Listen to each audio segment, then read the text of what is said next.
What's up, guys? I hope you're well. Chadeo here. Today, we're checking out Mitchell and Webb sketch that a lot of you guys have been asking me to do for a while. Yes, we're finally getting to Snooker. And it looks like there's 3 different Snooker sketches. So this is Snooker 1. Let's get into it, shall we? That bar is badly understaffed. It started.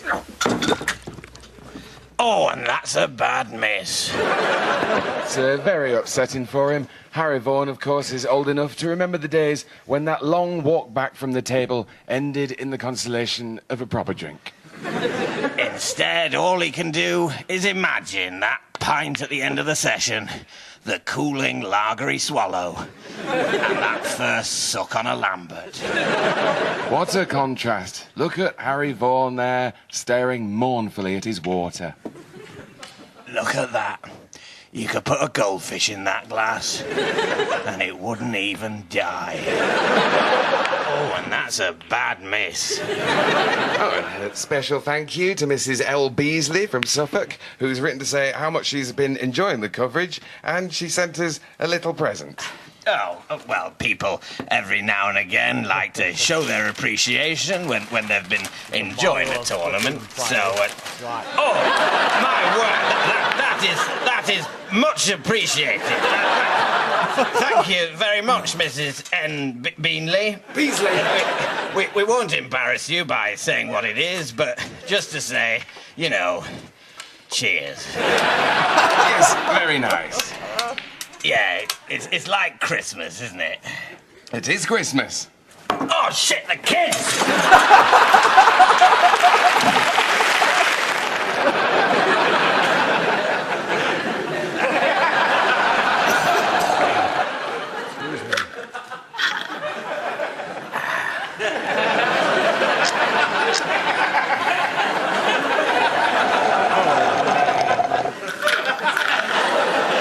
Climbing up the straw. That's funny.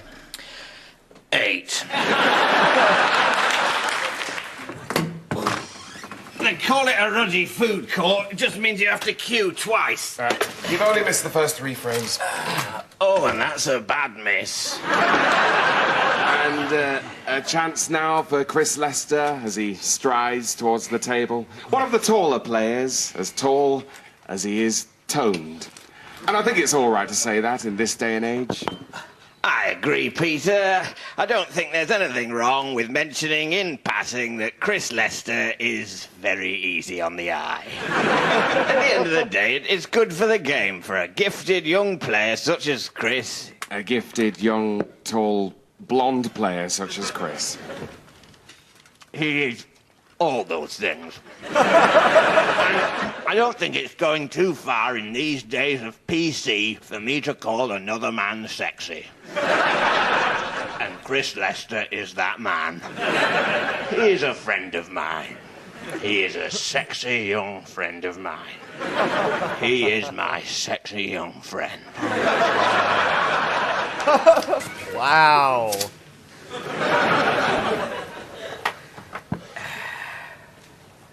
Oh, and that's a bad miss. And just look at the disappointment on Chris Lester's pretty little face. That is a shame. He is devastated. And I can never make up my mind whether or not he looks more stunning in moments of adversity such as these, as he does in moments of elation and joy. Well, Ted, for the fullest answer to that question, you'd have to ask his lovely girlfriend, Jackie. But I know what you mean. There is a quality to his fragile isolation that puts you in mind of Winona Ryder in Court. Which is about as sexy as it gets. But for my money, it's when he walks into the Crucible bar after a big win or a few snatched moments with Jackie, and the light from the fruit machine dances through his hair, and he smiles, and he turns that smile onto you. It's like basking in the light of twin suns. You're quite right, Peter. It makes me thankful my op went okay. That's a bad miss. That's a Chris bad Lester approaches the table now. His trademark headband, Ted, is that purely practical, or is it also for the purposes of fashion? Well, he assures us, Peter, it's purely practical. It's to keep his plentiful locks out of his forget-me-not blue eyes. But it does look terrific. Yes, well, we've all got them now.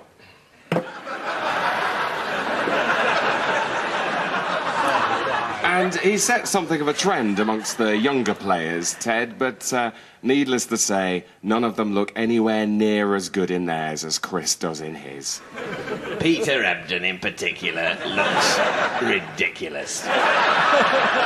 But I gather that Chris is quite attached to his hairband, because I was chatting to his lovely girlfriend, Jackie, the other night, and she was telling me that he even wears it in bed. Does he? Boy, oh boy.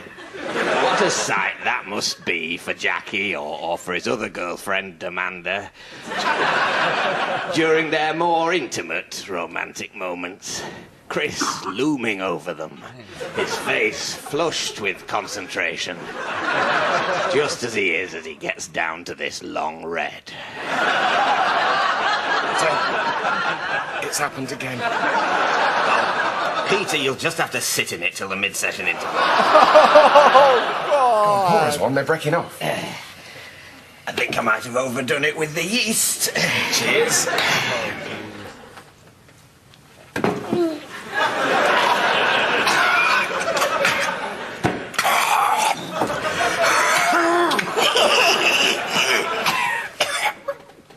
Oh, and that's a bad mess.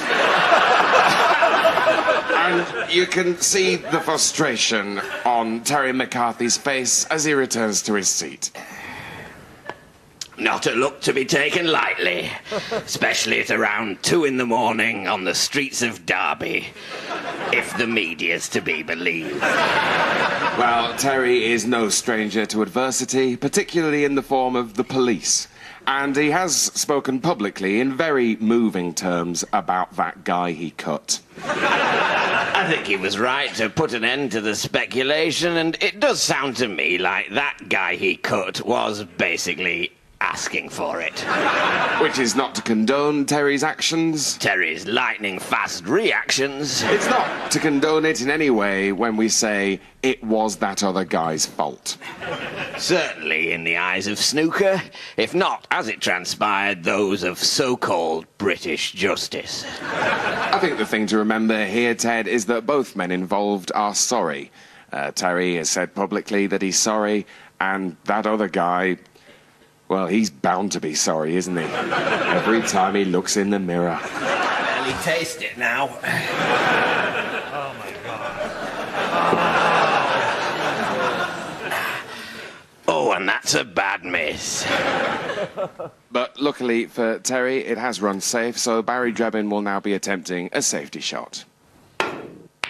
Oh my God, he's fluked it! Barry Drebin has fluked a pot and he's as good as dead.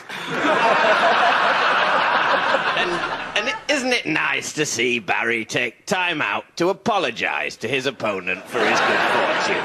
It's a comprehensive apology, Ted, which is understandable when you look at Terry McCarthy, who has gone very still.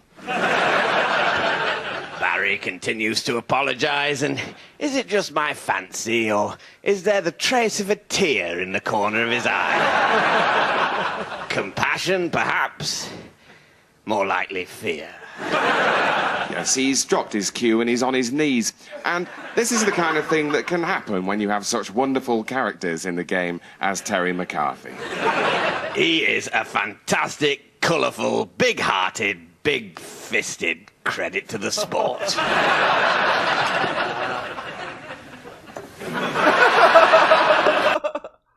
Oh my gosh. Yes! That was so good. Thank you for recommending that one to me, guys. Oh my gosh. Oh, I can't wait to check out the other 2 Snooker commentary sketches from these guys. Oh my gosh. And that beer. I think I put too much yeast in it. Ah, yep, I've brewed beers like that before that come out like you're like, holy crap, that's that's just yeasty. Lots of characters floating around that beer. But I want to thank you all for watching. Stay safe and don't forget to wash your hands. Bye.